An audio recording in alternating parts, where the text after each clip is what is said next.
ভাইয়ের নেতৃত্বে ফুলবাড়িয়ার প্রত্যেকটা ওয়ার্ডের আপনারা দয়া করে সবাই বসে যাবেন।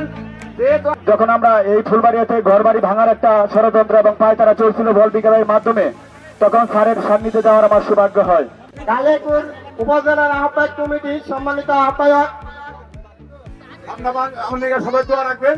আমি আমাদের সকলকে জামুনের আশা আমি যেন পূরণ করতে পারি। এখন আমাদের কাজ একটাই, আমরা এই পর্যন্ত যত নেতা পিছিয়ে দৌড়াইছে, যত হারিয়ে গেছি, ব্যারিস্টার চৌধুরী ইশরাক আহমেদ সিদ্দিকী আসবে, আমরা প্রাণ ভরে দেখবো এবং মনের কথা তার কাছে কিছু খুলে বলবো। যার বাড়িটাকে ঠিক করবেন ব্যারিস্টারের জন্য ওয়াদা করলেন।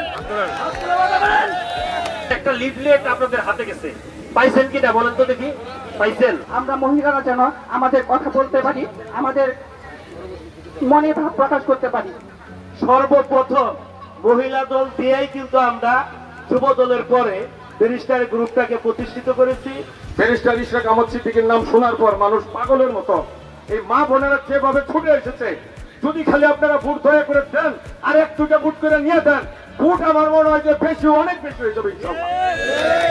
তারা চাঁদাবাজি করবে, দখলদারি করবে, কালিয়াপুরের মানুষকে জিম্মি করবে, তাদের নেতৃত্বে তানভীর আহমেদ সিদ্দিকীর পরিবার আগামী দিনে দুর্বল হয়ে থাকতে পারে না। হাসিল করেছেন তাদের কিছু চেলা কর্মী, পরের দিন আবার অপব্যাখ্যা দেওয়ার জন্য স্কুলের সড়কে দেখেছি যে কয়েকজন খাসবাসীদের জন্য যা করছে তা ইতিহাস ছিল। আপনারা এখানে উপস্থিত আছেন, আপনারা সবাই আমাদের নেতার কর্মী। সম্মানিত সদস্য সচিব, সবচেয়ে এ যাবৎকালে সবচেয়ে শিক্ষিত এবং বিনয়ী আমাদের চৌধুরী তানভীর আহমেদ সিদ্দিকীর সুযোগ্য সন্তান ডক্টর ব্যারিস্টার চৌধুরী ইশরাক আহমেদ সিদ্দিকী।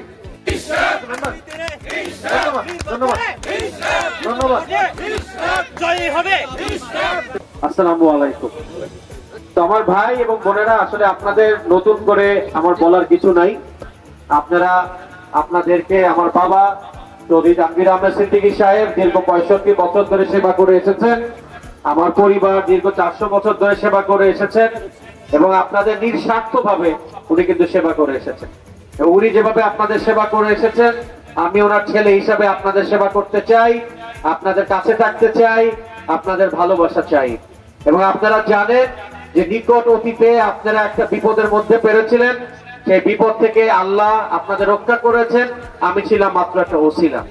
আমি আপনাদের মাধ্যমে বলতে চাই, ইনশাআল্লাহ ভবিষ্যতে আপনাদের যে বিপদই আসুক না কেন, আপনারা সব সময় আমাকে আপনাদের সামনে পাবেন ইনশাআল্লাহ।